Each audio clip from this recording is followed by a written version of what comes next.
તમને જરૂરિયાત હોય ત્યારે ગમે ત્યારે આખી પાર્ટી તૈયાર છે અને ભારતીય જનતા પાર્ટી તમારા માટે કોઈ કામગીરી માટે અમે બધા ખાતરી લઈએ છીએ. વધારો અનિલભાઈ, આપણા પૂર્વ ધારાસભ્ય દિયોદર, આપનું સ્વાગત છે. અને સૌને 25% બોલ્યા. બોલો ભારત માતા કી.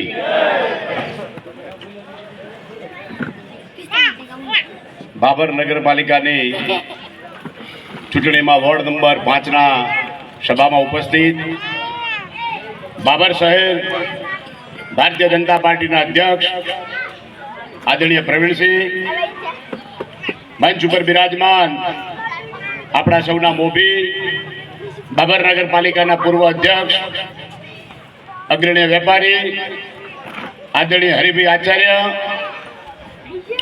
બાબર નગરપાલિકાની ચૂંટણીના ઇન્ચાર્જ અને પૂર્વ અધ્યક્ષ આદરણીય વસંતભાઈ, બાબર નગરપાલિકાના ભારતીય જનતા પાર્ટીના અમારા સહપ્રભારી ભાઈ શ્રી શૈલેષભાઈ,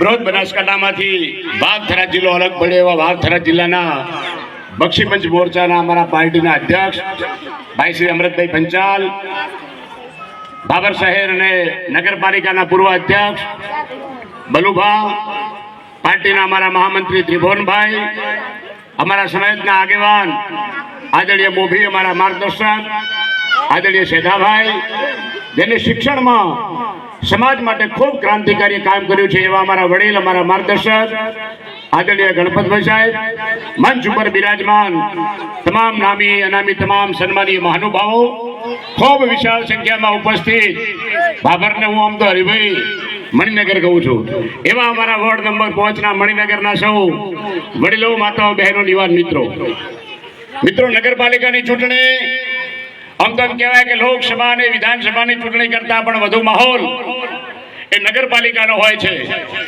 કારણ આપણે જેની જરૂરિયાત છે એ સુવિધાઓ પૂરી પાડવાનું કામ આપણા ગામની અંદર, આપણા મહોલ્લાની અંદર, આપણા ઘર સુધી કોઈ કરતું હોય તો એ નગરપાલિકાના માધ્યમથી નાની મોટી યોજનાનું અમલીકરણ એ નગરપાલિકાના સદસ્ય કોર્પોરેટરના માધ્યમથી થતું હોય ત્યારે આપણો પોતાનો આપણા શેરીનો સેવક જેને કહેવાય એવી આપણી સેવા કરવા માટે ભારતીય જનતા પાર્ટીએ વોર્ડ નંબર 5ની અંદર ત્રીજી વાર જે હેડ્રિક કરવાના છે એવા ભાઈ નવીનભાઈના ઘેરથી બેન ગીતાબેનને મેદાનમાં ઉતારે છે ત્યારે એને હેડ્રિક કરાવો એવી આપ સૌને વિનંતી કરવામાં આવ્યો છે.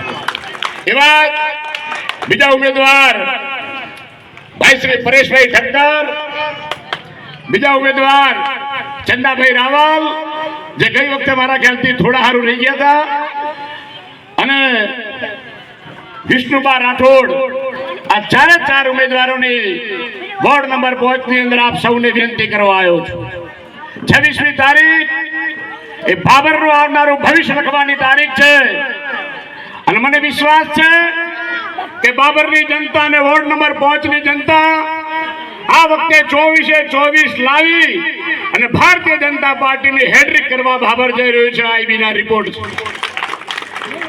અને હેડ્રિક થવાની છે ત્યારે બાબરની અંદર 24 સીટો આવવાની છે.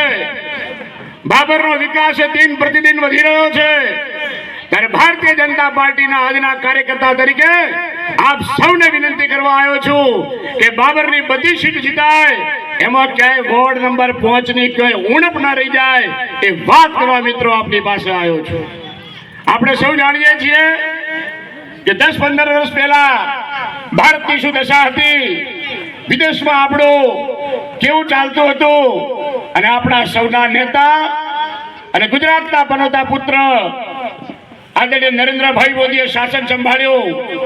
શાસન સંભાળતાની સાથે દેશ અને દુનિયાની અંદર એવો ડંકો વાગ્યો કે આપણો આ પનોતા પુત્ર નરેન્દ્રભાઈ જ્યાં જાય ત્યાં લાલ જાજમ પથરાય, દેશ તો ગૌરવ અનુભવે ગણપતભાઈ, પણ ગુજરાતની જનતા અનુભવે અને મારો ભાભર પર અનુભવે એવું કામ નરેન્દ્રભાઈએ કર્યું છે. ડબલ એન્જિનની સરકાર હોય, ઉપર નરેન્દ્રભાઈ હોય અને રાજ્યમાં ભૂપેન્દ્રભાઈ મૃદુ અને મુખ્યમંત્રી આદરણીય ભૂપેન્દ્રભાઈનું શાસન હોય અને ત્રીજું એન્જિન જોડવાની જવાબદારી એ બાબર અને વોર્ડ નંબર 5ની છે.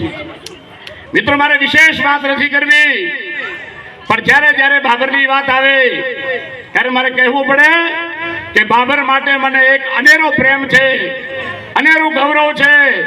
જ્યારે આ વિસ્તારની અંદર મને ભારતીય જનતા પાર્ટીએ ટિકિટ આપી ત્યારે દિયોદર અને બાબર સાથે હતું, હું બિલકુલ પરિચય હતો. પણ હરિભાઈ, આ બાબરે મને જે પ્રેમ આપ્યો હતો એવું ક્યારે જીવનમાં ભૂલી શકું નહીં. એટલો પ્રેમ આ બાબરે આપ્યો.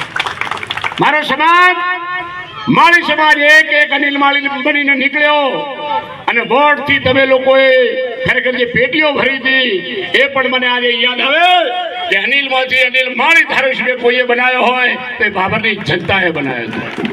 હું દિવસે ગામડામાં ફરું અને રાત્રે સભા બાબરમાં થાય, એવી સભા થાય વસંતભાઈ કે બીજા દિવસે મને એવી ઉર્જા હોય કે હવે આપણને કોઈ ચિંતા નથી.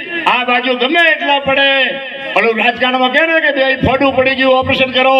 મને ભરોસો હતો કે બાબર એવું ઓપરેશન કરશે, ટેકા વગરનું ઓપરેશન હશે પણ એવું મજબૂત હશે કે આ બાજુ ગમે એટલી માર પડે તો બાબર એ મારને પહોંચી વળશે, એવો મને વિશ્વાસ હતો. ગઈ વખત માગું છું, અસ્તુ ભારત માતા કી જય. બે હાથ ઊંચા કરી આપણે હરિભાઈ, આપણે પ્રમુખ બધાને ખાતરી આપીએ કે 5 નંબરની અંદરથી અમારી પેનલ ટુ પેનલ 4 ઉમેદવારોને વિજય બનાવી અમે મોકલશું. બે હાથ ઊંચા કરીને જય ઘોષ કરીએ.